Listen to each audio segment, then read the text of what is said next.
What? What? What the hell is this? Harumph.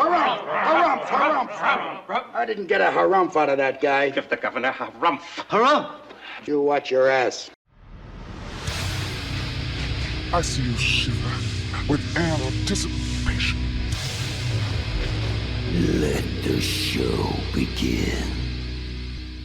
Hey everybody, this is David Heretic coming at you with another edition of Reactions, Reviews, and Rants. And tonight, all right, coming back to BRIDEAR. Yes, indeed, BRIDEAR Fans Feeling You. Come on now. Here we go. Before we go any further, for those of you who are feeling inclined to doing all of the clicks and the likes and the bibbity bop, do me a favor. Before you do all that stuff, please watch the whole video first, okay? Give me a chance to actually earn those clicks and likes. Now, after the video's done, if you still feel like doing all those clicks and likes, then by all means, feel free to click away. This comes as a request from Thomas Roaring, and Thomas wanted to see me react to this song by BRIDEAR called Thread of the Light. Now, have I heard the song before? No, I have not. To the best of my knowledge, this does not resonate with me in any way, shape, or form. However, there's always a possibility I may have heard the song in passing and I just don't realize it. So as always, if I start listening to the song and I suddenly go, wait a second, I've heard this song before, I'll let you know. That's the truth. You know me, I'm going to be honest with you guys. This was posted by BRIDEAR Official, I'm not really surprised there, and the video has 310,000 views. It'll get you there. Other than that, there's really nothing else left to say. Link to the original video will be down below in the video description for your viewing pleasure at your leisure. Let's get started. What do you say? Are you ready? Are you ready? Because here we go. All right, here we go. Thread of the Light, BRIDEAR. Short, sweet, to the point. All right, let's do this. All right, boy, let's do this.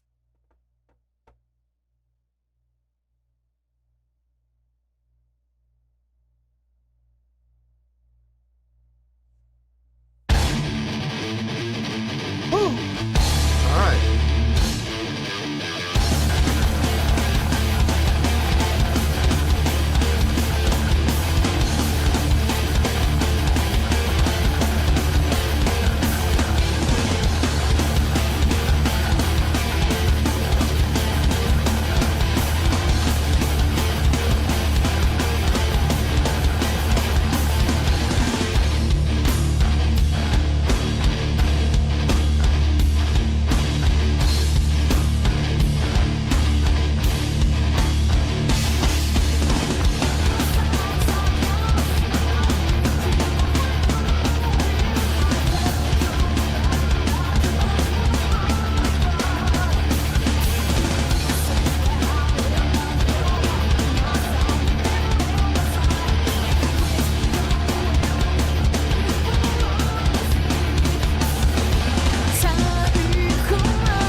have a guitar solo coming up here. Let me back up. Okay. Chordal progression, really nice. The usage of the minor, D sharp, I believe. So they're probably okay. So let's just call it E because they're probably just tuning down a half step to get it to flatten out naturally. Okay, so E minor for the most part. But here's the thing: when they go up to the chorus, they modulate up to the G major.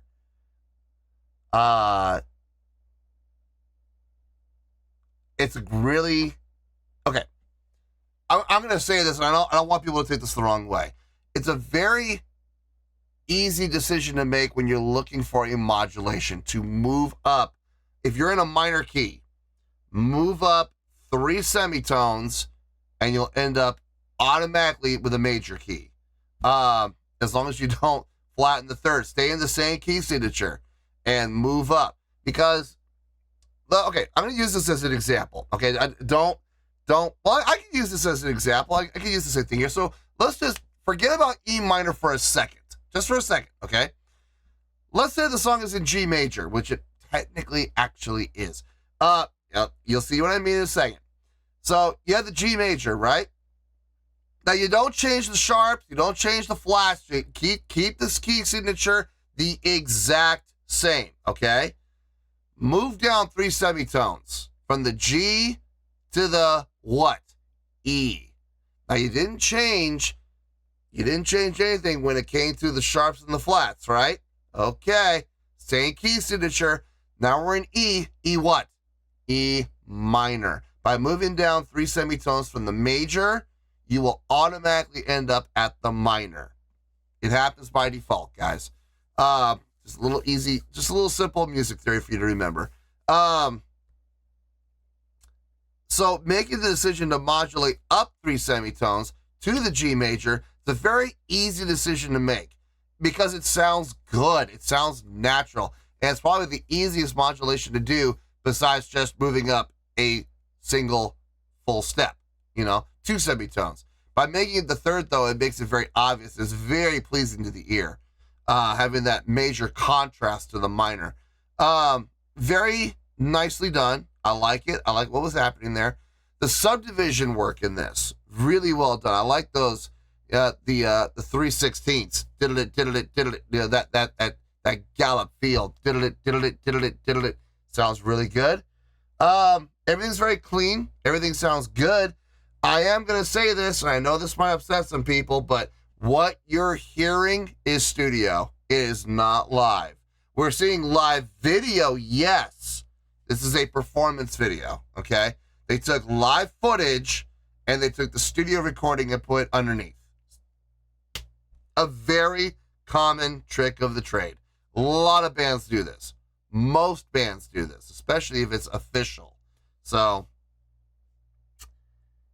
I'm not saying they can't play the song live. I mean, they clearly do, because what we're seeing is, well, okay, not all of it, but the majority of what we're seeing on the video is footage from them playing the song live. But I also can't help but notice that there's been a lot of footage that we've seen, quite a few shots, where you hear vocals and she is not on the mic. Her mic is down.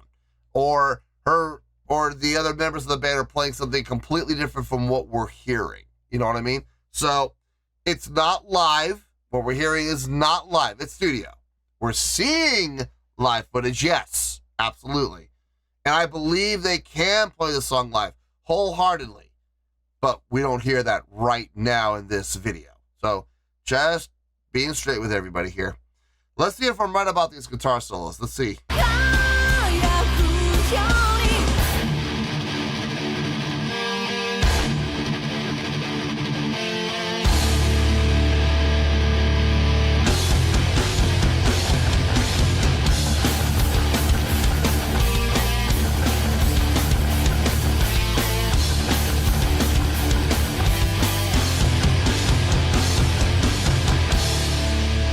Nice triple subdivision, I like that.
Okay, I just want to reinforce what I was telling you about this not being live audio. Got a great piece of evidence right here. Let's watch the bass player's left hand.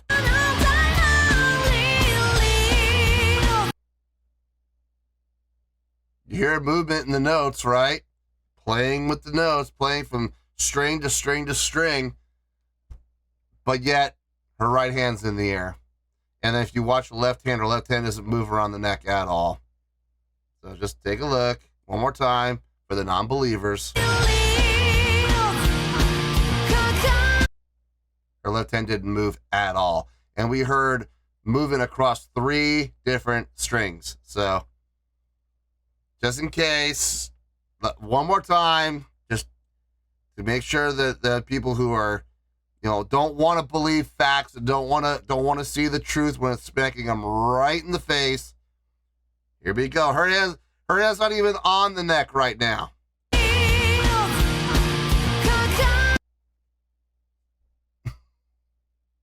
Do I need to show more evidence? Do I need to? I don't think I do. I think the evidence is very obvious. So anyway, let's keep going here.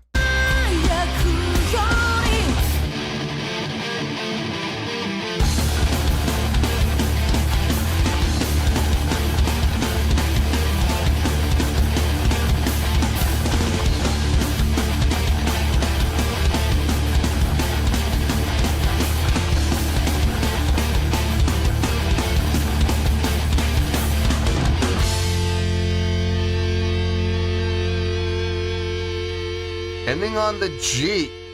Really? Ending on the G major. Okay. I didn't see that coming. That was actually a pretty nice surprise. I thought for sure they were going to end up with just a nice sustained chord on the E. I thought that was for sure what they were going to do. So that's a nice little surprise. Honestly, there's not a lot to talk about. There really isn't. This is going to be a pretty short review. Let me get my thoughts together. I'll see you in the review, and we'll talk about it. Well, there you go, folks. That was BRIDEAR with Thread of the Light. This was a request from Thomas Roaring. Okay, not really a lot to talk about, and there's a reason for that. This is probably going to be a pretty short review, so don't get too comfortable. I have a feeling it's probably going to be less than 5 minutes. Before I give my story, don't start the timer yet. Don't start the timer yet. Before I give my story, I just want to explain something really quick. The video, the visuals that we saw, the visuals of the live performance, I am not taking that into account. I'm not. Okay, and let me explain why. Why? I think you're going to be, I think most people who have watched this channel for any amount of time know what the reason is for that. This was a produced music video, okay? Or you might want to call it a performance video, a PV, okay? It was not a live performance video, though. That's the fact, Jack! That's the fact, Jack! What we heard and what we were watching were not the same thing. It didn't line up, okay? So this is clearly studio audio put underneath a piece of video footage or pieces of video footage put together into a montage, okay? Is there anything wrong with that? No, there's nothing wrong with it. It looks good. It looked really well put together, but at the same time, it is a music video, and I've never taken music videos into account. I'll take live performances into account when it's the live audio with the live performance. Yeah, I'll do that, absolutely, but not that. That is a produced music video, so at the end of the day. So I'm not taking the live performance into account. So, the stage presence, stage energy, stage interaction, crowd interaction, production, it's not going to count for this, okay? This score is based completely on the merits of the song on its own. Okay, so I want everybody to please keep that in mind when I give the score here so BRIDEAR fans don't lose their minds on me. Now, having said that, on a scale of 1 to 10, I'm going to give that an 8.4. Yep, 8.4. I feel good about that score. Let me tell you why. Why? Okay, first things first, an 8.4, what does that mean? Well, an 8.4 would translate to a great scale rating, so overall, I think this was a great song. It would also get 4 to 5 stars and an A- letter grade, so there you go. An 8.4, great scale rating, 4 to 5 stars, and an A- letter grade. Now, how did I come up with that score? So glad you asked. Taking everything into account with the song, just for the song, this was a great song. A lot of really nice things happening in here. First of all, the chord progression made perfect sense. Moving around the minor third to the third, minor third to the 2, the minor third to the 6 to the 5, back to the root again, utilizing the 5 to the 4, back up to the, from the 5, no, from the 4 to the 5 to the 2, back up to the 5 again. I believe that's what the progression was. It followed a really nice, pleasing to the ear progression, okay? It wasn't overly complicated, but sounded really good. And the pacing of the note changes was really well done, very cleanly done too. We're gonna talk about musicianship in just a little bit. The modulation up to the 3 semitones up to the natural major. I like that. I think it's a very smart move. It's a move I wish more bands would utilize when they try to modulate, because sometimes I've heard bands modulate and they'll move up a full step, like from D to E. Okay, I mean, it works, but you're gonna have to do, you know, some work. You have to make a couple of adjustments when it comes to accidentals, or you're gonna have to change the key signature, one of the two. Or the worst case scenario, they'll modulate like a fourth and they won't change the key signature and they won't add accidentals. They'll stay in the same key. Well, you're going to end up with some very interesting notational and chordal choices there. It's going to sound very forward-thinking, I guess, if that's the way you want to put it. I'm going to put it another way. It's going to sound disjointed. It's going to sound like a completely different song. By doing it this way, though, moving up 3 semitones to the major third, just on a natural thing. You don't have to worry about changing your key signature. It's the natural major. It's very, very natural sounding. And by modulating to the major, gives the song a little bit of a different feel now. Gives it that uplifting feel, that happy feel. And that's a great thing to have in contrast to what's happening within the verses and in the guitar solos. So I think that was a very smart move. I wish more bands would follow that concept and that model. As far as the instrumentation goes, instrumentally, I think everybody sounded great. Guitars, clean. Bass, clean. Drums, clean. Everybody sounded solid. Loved the 3/8 note pattern that we had going there, especially at the beginning when you heard it in unison. Everybody playing all together. That sounded really nice. I was going to mention something. 3 hours later. Oh, play with feel. That's what it was. Playing with feel. Switching between, okay, the song was pretty much dominated by double time feel, but the double time feel would switch constantly between having the snare hits on the downbeats and switching up to the upbeats. I like it. I like the fact that they were switching up, since they were going to stay in that double time feel anyway for the majority of the song. They only came down to the straight time feel once, and that was for the guitar solos. And as soon as the guitar solos were over, we went right back up into the double time again. But switching up between having the snare hits on the downbeats and then switching up to having the snare hits on the upbeats, it kept the song fresh. It kept the song from becoming stagnant, and I absolutely appreciated that.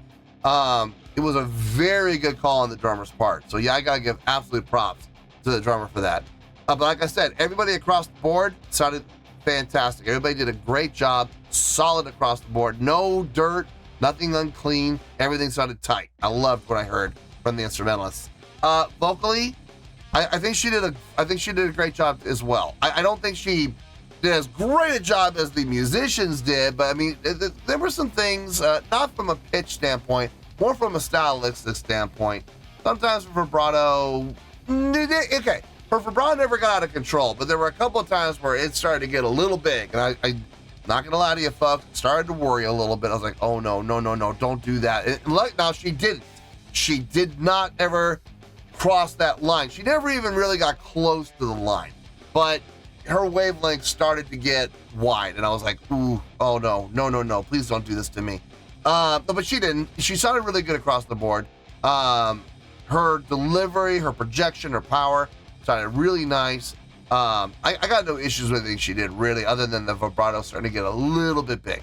But other than that, that was it. That was really my only, I don't even know if you can even really call it a gripe. Just a warning more than anything else. That's nitpicking, isn't it? No, across the board, this was a great song. This was a fun song to listen to. I would love, if they have it, I would love to hear them actually perform this live, in a live setting with actual live audio. Now, in closing, I'm just gonna say this. Do I hold it against them for putting studio audio underneath live footage? Short answer, no. No, I don't, because lots of bands do it. Long answer, no, I don't blame them for doing it because they probably didn't have any choice because the audio quality from it looked like we had a lot of phone footage thrown in there. The audio quality was probably awful. It was probably horrible. And the audio mix and the clarity and the volume probably didn't mix up very well with each other. So I get it. I understand why they did it. I would love personally to see a live performance of this. I really would. I would love to see just how well they sound or how good they sound in an actual live setting with actual live audio. So I don't know. Maybe somebody will request that if they have it. I don't even know if they do or not. But in any case, 8.4 for this song. For the song, not the video, the song itself. 8.4 for the song on its own.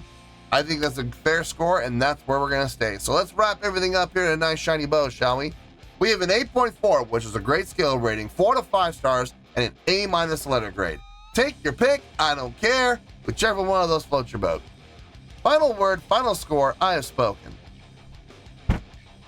Well, that's going to do it for this edition of Reactions, Reviews, and Rants. Hope you all enjoyed the show. Hopefully I was able to entertain you. If I was able to put a smile on your face and brighten your day, that did my job, and I'm so glad I could do it.